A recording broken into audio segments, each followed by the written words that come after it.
നമസ്കാരം, nation news ലൈവിലേക്ക് സ്വാഗതം. കരൂർ അപകടത്തിൽ നടനും TVK അധ്യക്ഷനുമായ വിജയ് ഇന്ന് CBIക്ക് മുന്നിൽ ഹാജരാവും.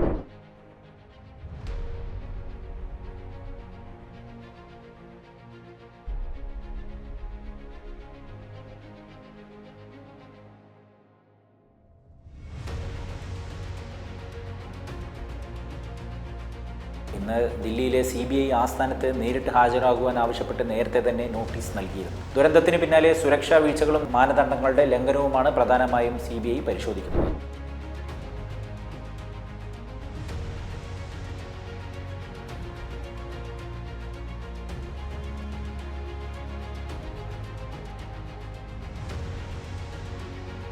നേരത്തെ പാർട്ടി ഭാരവാഹികളിൽ നിന്നും CBI വിവരങ്ങൾ ശേഖരിച്ചിരുന്നു. അതിനിടെ കഴിഞ്ഞ ദിവസം വിജയുടെ പ്രചാരണ വാഹനം CBI കസ്റ്റഡിയിലെടുത്തിരുന്നു.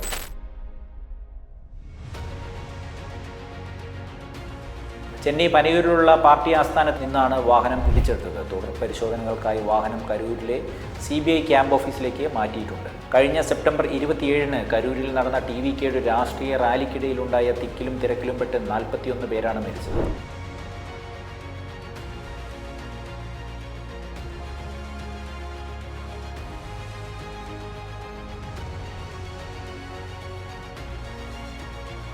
സംഭവത്തിൽ സുപ്രീം കോടതി ഉത്തരവിനെ തുടർന്നാണ് CBI അന്വേഷണം ആരംഭിച്ചിരിക്കുന്നത്.